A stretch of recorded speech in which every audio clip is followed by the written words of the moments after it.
Tapi kan instrumennya saya bilang tadi, bunga hanya salah satu. Uangnya seperti apa? Nah, rupanya sejak bulan 2023 bulan pertengahan itu, uang diserap secara bertahap terus ke bawah sampai pertumbuhannya 0 menjelang second half 2024. Jadi itu yang Anda rasakan di ekonomi melambat dengan signifikan, real sektor susah, semuanya susah. Maksudnya keluar tagline Indonesia apa? Gelap, Indonesia apa? Kita semua menunjuk ke ini gara-gara global. Padahal ada kebijakan dalam negeri yang salah juga, yang utamanya mengganggu kita karena 90% perekonomian kita didrive oleh domestic demand. Masuki 2025, Januari, Februari, Maret, April, membaik semuanya tiba-tiba, saya pikir udah insaf nih. Pertumbuhan uang sempat mencapai 7% di bulan April. Makanya ketika saya rasakan di bulan April, saya bilang, kita sudah keluar dari krisis, Indonesia akan cerah.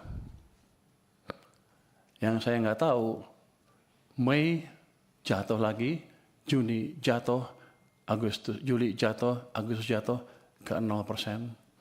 Jadi periode perlambatan ekonomi yang 2024 gara-gara uang ketat tadi dipulihkan sedikit, belum pulih penuh, direm lagi ekonominya.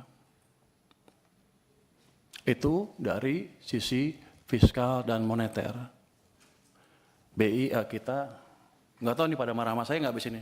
Nanti tetap traktir ya. Pemerintah karena terlambat membelanjakan anggaran, membelanjakan APBN ya, uangnya kan dari bank sentral. Beliau rajin narik pajak. Nggak apa-apa, masuk ke bank sentral. Kalau dibelanjain lagi, nggak apa-apa. Tapi ini kan nggak. Ditaruh sana santai-santai. Kering sistemnya. Bank sentral kita juga sama, katanya saya nanti kan penguasa ya, katanya punya apa di KSSK boleh menggait sedikit kan ya, jadi saya berani ngomong sedikit sekarang. Dulu saya nggak berani karena saya di LPS, wewenang saya nggak sampai sana. Jadi dua sisi mengetatkan kebijakan kita. Bank naruh uangnya di bank, padahal uang kita banyak. BI menyerah sampai 800 triliun. Pemerintah pada satu titik sampai 500 triliun sampai lebih di bank sentral. Sistem kekeringan. Yang Bapak-Bapak rasakan adalah yang kemarin demo itu karena tekanan berkepanjangan di ekonomi karena kesalahan kebijakan fiskal dan moneter sendiri yang sebetulnya kita kuasain. Yang jadi pertanyaan saya kan, di sini Komisi 11 rapatnya dengan Menteri Keuangan berapa ratus hari dalam setahun. Kenapa tidak pernah mempertanyakan itu? Dan sekarang saya datang ke sini tiba-tiba, udah semuanya pertanyaan banyak sekali yang harusnya sudah putus pada waktu itu.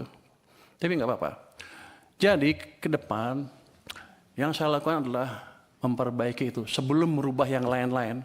Struktural lain kita bisa rubah, tapi quick win-nya di situ. Saya akan balik kondisi yang memburuk karena langkah kita sendiri. Oh gimana? Ya paling bagus kan percepat belanja anggaran. Oke, belanjanya cepat-cepat. Tapi yang kita tahu, itu nggak semudah membalik tangan. Saya pernah tanya Pak Jokowi dulu waktu saya di istana, Pak balikin uangnya ke sistem. Loh apa bedanya? Kan nggak bisa belanja juga. Pak, kalau uang Bapak ditaruh di BI, dosa Bapak dua. Satu, Bapak nggak bangun ekonominya. Yang kedua, sistem kering, nggak bisa bangun juga. Jadi kalau balikin ke sistem perekonomian, ke bank, himbara misalnya, dosa Bapak tinggal satu, yaitu satu yang nggak bangun aja, tapi ekonominya bisa jalan. Kalau itu yang dimanfaatkan adalah real sector. Saya ingin tunjukkan lagi ya, kenapa zaman tadi udah cerita belum ya, zaman Pak SBY tumbuh 6%, zaman Jokowi rata-rata 5% apa di bawah Pak SBY yang Pak Jokowi ya. Kalau Anda lihat di pertumbuhan uang M0-nya, base money, teori dasar moneter itu, Di zaman Pak SBY rata-rata tumbuh 17% lebih.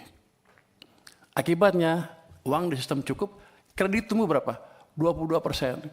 Jadi pada waktu zaman Pak SBY, walaupun dia nggak bangun infrastruktur habis-habisan, private sector yang hidup, yang menjalankan ekonomi. Itu berhubungan juga dengan rasio tax. Ketika tax private sector yang jalan, dia akan lebih banyak bayar pajak dibanding pemerintah. Tax ratio kita tumbuh 0,5% lebih tinggi dibanding ketika zaman Pak Jokowi. Pada zaman Pak Jokowi, uang tumbuh hanya sekitar 7% M0-nya. Bahkan di titik-titik itu sepanjang tahun, 2 tahun terakhir sebelum krisis, itu tumbuhnya 0%. Memang ekonomi sedang dicekek. Cuman saya nggak tahu waktu itu karena saya di maritim.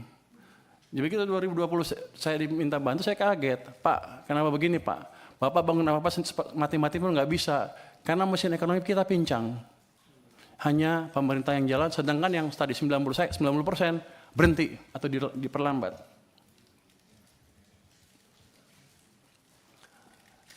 Zaman Pak Prabowo juga bisa sama. Ini sekarang masih baru. Kalau pemerintahnya masih lambat belanjanya dan mencekik perekonomian juga dari sisi lain dan moneternya juga sama, maka akan lebih buruk dibanding yang 2 zaman sebelumnya. Dua mesin mati. Jadi tugas saya di sini adalah menghidupkan kedua mesin tadi, mesin moneter dan mesin fiskal. Nanti saya mohon restu dari parlemen untuk saya menjalankan tugas itu. Langkah pertama sudah kami jalankan.